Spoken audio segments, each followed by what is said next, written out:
धुंधलापन कब आता है?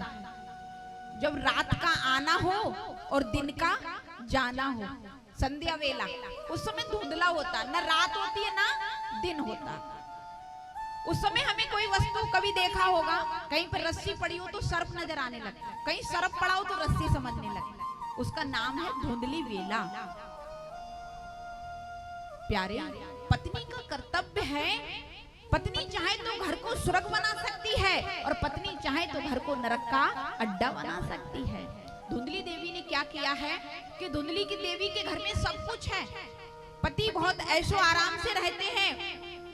लेकिन एक बार आते पंडित जी मन में रोने लगे, कहने लगे हमारे घर में ठाकुर जी का दिया सब कुछ, एक बेटा नहीं है, एक तुलसी का बिरवा है वो हरा भरा नहीं रहता, एक घर में गाय बंधी है वो बच्चियां बछड़ा नहीं देती, कैसा हमारा जीवन है। जाकर के जंगल में रोने लगे। गांव में रोऊंगा ना तो पड़ोसी मजाक बनाएंगे, तो जंगल में जाके रो। जंगल में रो रहे हैं, इधर क्या देखा कि रोते रोते एक संत का आगमन हो रहा है। संत ने आकर के कहा पंडित जी क्यों रो रहे हो? भक्ति में जाना है, चलो माला दे देता हूँ, भजन करो, संत का कर्तव्य है। देखो प्यारे, संगत का बहुत बड़ा महात्मा है। आप जैसी संगत करोगे आपके ऊपर वैसी रंगत चढ़ना प्रारंभ हो जाएगी। आप किसी साधु धार्मिक सत्संग से सत्संग कर रहे हैं, संगत कर रहे हैं, तो आप माला भले मत लेना, लेकिन आपको माला लेने की आदत बन जाएगी। आप शराबी के साथ रहना, पीना कभी मत, पीना कभी मत, रहने लग जाना।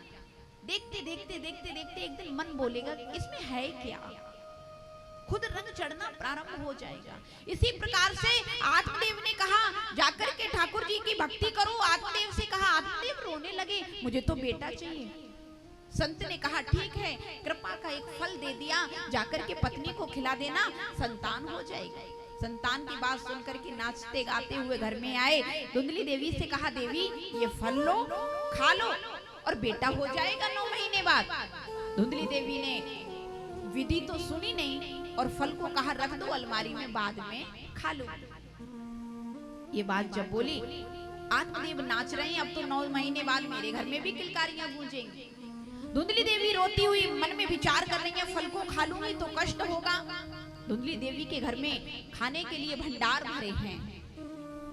प्यारे, एक बात याद रखना, जिसके यहाँ खाने के लिए बहुत कुछ भरा है वहां खाने वाले नहीं हैं, और जहां खाने वाले हैं वहां खाने को कुछ नहीं है, उल्टा। धुंधली देवी ने अपनी सहेली से, पड़ोसिन से पूछा, सबने मंतव्य दिया, फल नहीं खाया और गाय को मिलकर के खिला दिया।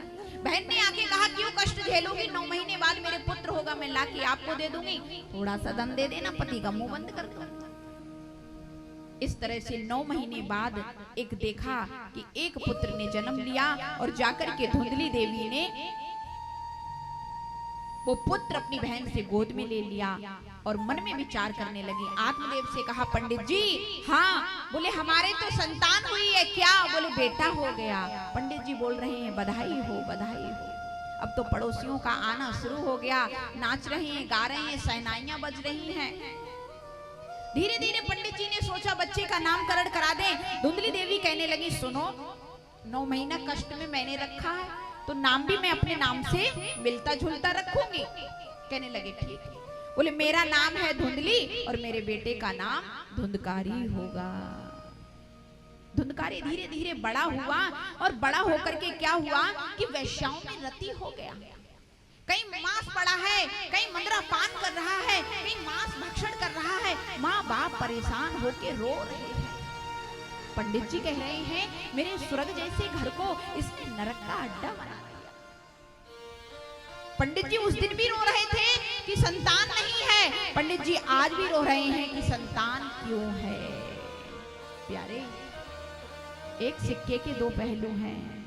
अगर कोई तुम्हें सुख दे रहा है ना तो आने वाले समय में तुम्हें दुख भी वही देगा।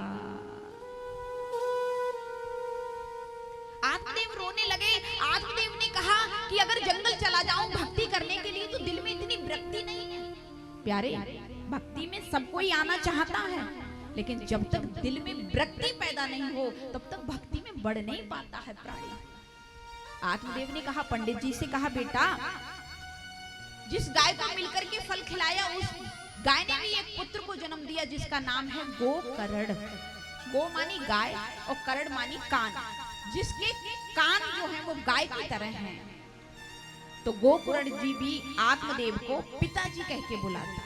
कहा, बेटा मेरे अंदर विरक्ति नहीं है, मैं इस घर में अब नहीं रह सकता हूं।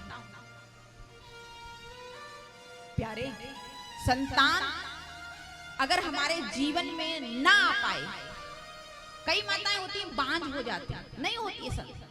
जब हम बांझ हो जाएं तो नहीं होती है संतान, तो हम 2-4 महीने रो लेते हैं कि संतान ही नहीं हुई, हमारा ऐसा कर्म।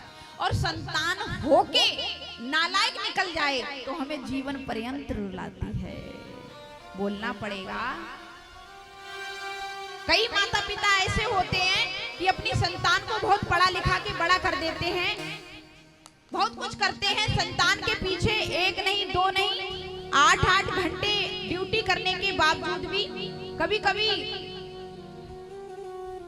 ओवर टाइम में भी ड्यूटी करते हैं, लेकिन वही संतान आगर जाके जब नालायक निकल जाती है तो पिता बहुत रोता है। प्यारे, लगा दे आग पानी में जवानी उसको कहते हैं, लगा दे आग पानी में जवानी उसको कहते हैं, और लुटा दे बाप की दौलत हरामी उसको कहते हैं। धुंधकारी ने अपने पिता का जमा हुआ सारा धन लुटा रहा है वेश्याओं के साथ। इस प्रकार से पिता रो रहा है। गोकर्ण ने उपदेश किया, पिता मुंचा ज्ञानम प्रजा रूपम बलिष्ठः कर्मणो गतिः। पिताजी जंगल चले जाते हैं, भागवत जी के 10वें स्कंद का पाठ करते हैं और उनका कल्याण हो जाता है। धुंधकारी आकर के माता को मारता है, धन ले जाता है, कुआं में जाकर के माता अपनी देह का त्याग कर देती है। धुंधकारी को 5 वेश्याओं ने बंद करके कमरे में और जलते हुए लकड़ियों के अंगार में भर दिए और उसका वध कर दिया। बोलना पड़ेगा,